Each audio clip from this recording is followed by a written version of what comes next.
Bom dia, terça-feira, dia 17 de setembro, é um dia um pouquinho chatinho, gente. Nós temos a Lua transitando no signo de Peixes.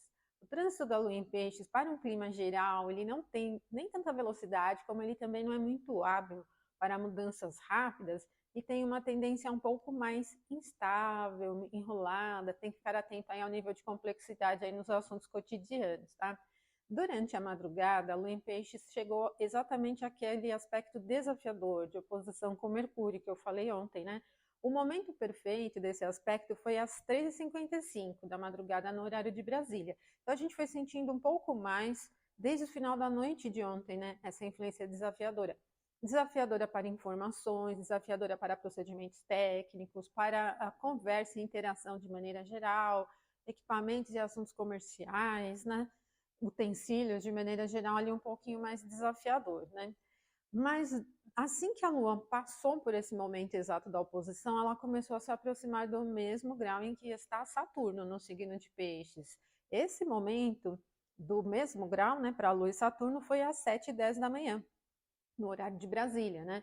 Então, uma conjunção Lua e Saturno, além de deixar o clima complexo, ela é também um pouquinho chata, meio pessimista, é muito complexa, tá, gente? A gente tem uma informação aqui que, para ritmo, é lenta, tem uma tendência um pouco enrolada porque fica complexa, né? Então, perde totalmente a praticidade, se enrosca em pequenas coisas, e a gente pode ver essa coisa enroscada no sentido de imprevistos, no sentido de problemas mesmo. Então, eu recomendo você, pelo menos durante a manhã, não lidar com atividades que sejam muito difíceis de realizar, se for possível, tá?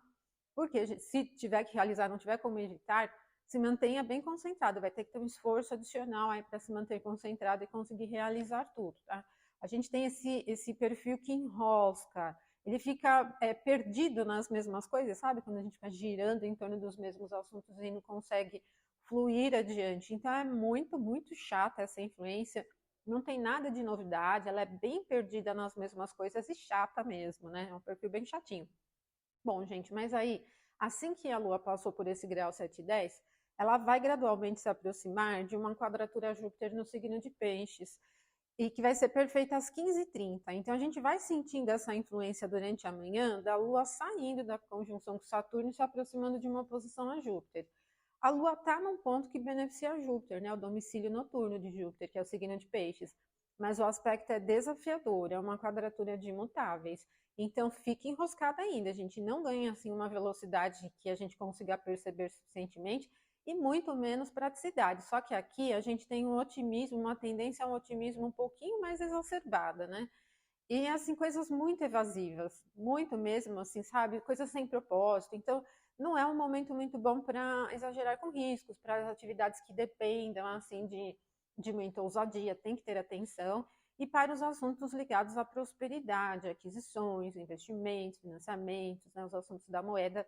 Agora, Júpiter também representa leis, julgamento, então isso fica meio nebuloso, né? A gente não tem muita facilidade em julgar as coisas de uma maneira muito prática, né? Acaba atrapalhando um pouquinho, né?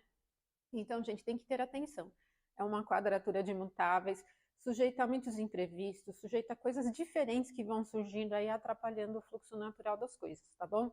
Bom, mas aí a Lua se afasta dessa quadratura e começa a se aproximar da oposição com o Sol, iniciando a fase cheia da Lua, que é o ponto máximo de visibilidade da Lua. Lua em Peixes, gente, continua num campo muito complexo, sem muita direção, altamente emocional, com o Sol no signo de Virgem, sem poder nenhum, bem peregrino. Eu fiz na análise ali das reflexões semanais no canal do YouTube, eu falei um pouco mais sobre essa fase cheia, né? Que vai pegar o eixo de casa 4 e casa 10, a Lua na 10, o Sol na 4, oposições de governos, esse acirramento dentro de disputa eleitoral bastante presente, né? Mas, gente, totalmente sem propósito, né? Porque essa oposição com a Lua muito forte em Peixes, ela é bem enrolada, ela não tem um perfil prático, né?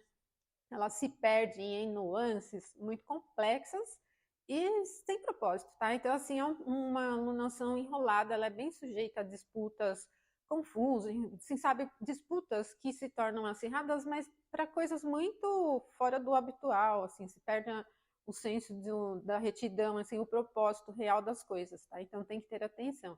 especialmente porque é uma fase cheia também que está na disposição de Júpiter em Gêmeos. Não esperem grandes coisas nem grandes guinadas, gente. Ela é perdida em coisas sem importância, assim, né? Pode gerar bastante burburinho, mas é totalmente evasiva, né? Se desvia dos focos dos assuntos principais, né? Então tem que ter atenção, principalmente nesse clima de disputa eleitoral, oposições de governo, fica esse nó aí de coisas sem muito propósito, né? Agora, a gente tem um eclipse lunar, só que esse eclipse lunar de hoje, ele é muito, muito, muito fraco, gente, tá? Então não coloquem muita expectativa nesse eclipse. Ele não chega a cobrir 10% da Lua, ele vai pegar uma partezinha em cima assim da Lua e não é muito forte. Então, o que nós vamos ter de ocorrência nesses 15 dias tem referência à alunação do eixo casa 10 e casa 4, né?